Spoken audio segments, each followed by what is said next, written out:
ನಮಸ್ಕಾರ ಸ್ನೇಹಿತರೆ, ಹೇಗಿದ್ದೀರಾ? ನನ್ನ ಚಾನಲ್ಗೆ ಸ್ವಾಗತ. ನಿಮಗೆ ನನ್ನ ಚಾನಲ್ಗೆ ಪ್ಲೀಸ್ ಸಬ್ಸ್ಕ್ರೈಬ್ ಮಾಡಿ. ಹಿಂದೂ ಧರ್ಮದಲ್ಲಿ ಓಂ ಅನ್ನು ದೈವಿಕ ಶಕ್ತಿಯುಳ್ಳ ಶಬ್ದವೆಂದು ಪರಿಗಣಿಸಲಾಗುತ್ತದೆ. ಈ ಶಬ್ದಕ್ಕೆ ಹಿಂದೂ ಧರ್ಮದಲ್ಲಿ ಹೆಚ್ಚಿನ ಮಹತ್ವವನ್ನು ನೀಡಲಾಗಿದೆ. ಮನೆಯಲ್ಲಿ ನಾವು ಓಂ ಎಂದು ಬರೆಯುವುದರಿಂದ ಆ ಮನೆಯಲ್ಲಿ ಸಂತೋಷ ಮತ್ತು ಸಮೃದ್ಧಿ ಸದಾಕಾಲ ನೆಲೆಸಿರುತ್ತದೆ ಎನ್ನುವ ನಂಬಿಕೆ ಇದೆ.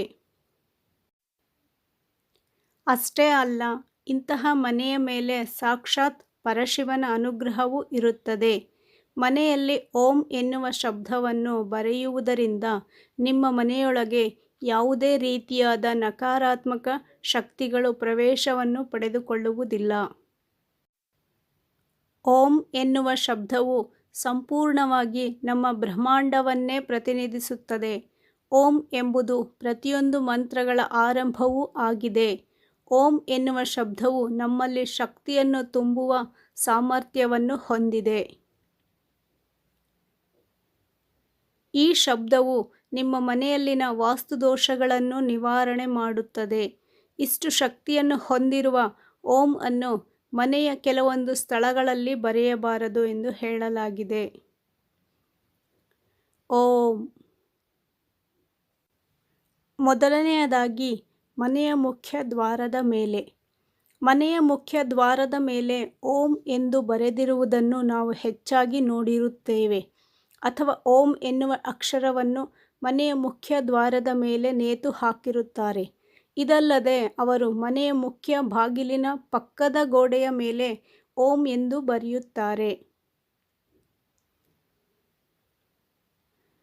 ಮನೆಯ ಮುಖ್ಯ ದ್ವಾರದ ಮೇಲೆ ಓಂ ಎಂದು ಬರೆಯುವುದು ತಪ್ಪಲ್ಲ, ಆದರೆ ಅದು ಬಾಗಿಲಿನ ಮೇಲ್ಭಾಗದಲ್ಲಿರಬೇಕು. ಬಾಗಿಲಿನ ಕೆಳಭಾಗದಲ್ಲಿ ಬರೆಯಬಾರದು. ಎರಡನೆಯದಾಗಿ, ಮನೆಯ ಈ ಗೋಡೆಯ ಮೇಲೆ. ಮನೆಯ ಶೌಚಾಲಯ, ಸ್ನಾನಗೃಹ ಅಥವಾ ಕೊಳಕು ಸ್ಥಳಕ್ಕೆ ಸಂಪರ್ಕ ಹೊಂದಿರುವ ಗೋಡೆಯ ಮೇಲೆ ಓಂ ಎನ್ನುವ ಪವಿತ್ರ ಶಬ್ದವನ್ನು ಬರೆಯಬಾರದು.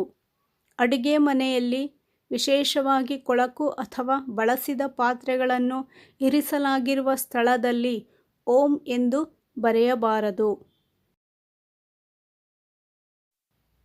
ಇಂತಹ ಸ್ಥಳಗಳಲ್ಲಿ ಓಂ ಎಂದು ಬರೆಯುವುದು ಎಂದರೆ ನೀವು ಶಿವನನ್ನು ಅವಮಾನಿಸುತ್ತಿದ್ದೀರಿ ಎಂಬುದಾಗಿದೆ. ಈ ತಪ್ಪಿನಿಂದ ನಿಮ್ಮ ಮನೆಯನ್ನು ದುರಾದೃಷ್ಟವು ಮುಚ್ಚಿಕೊಳ್ಳುತ್ತದೆ. ಇದರಿಂದ ಮನೆಯ ಸದಸ್ಯರೆಲ್ಲ ಒಂದಲ್ಲ ಒಂದು ಸಮಸ್ಯೆಯ ಸುಳಿಯಲ್ಲಿ ಸಿಲುಕಿಕೊಳ್ಳಬೇಕಾಗುತ್ತದೆ.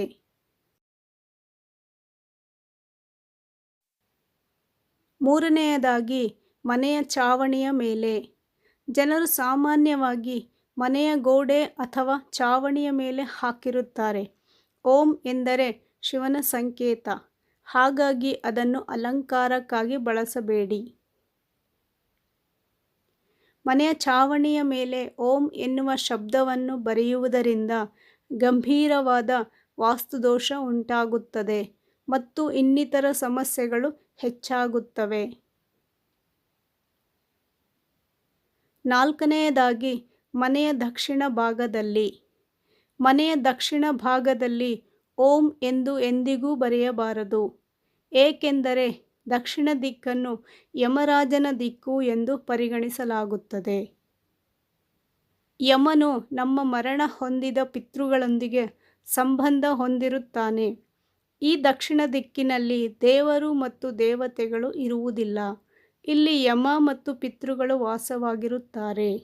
ಹಾಗಾಗಿ ಓಂ ಎನ್ನುವ ಶಬ್ದವನ್ನು ದಕ್ಷಿಣ ದಿಕ್ಕಿನಲ್ಲಿ ಬರೆಯಬಾರದು.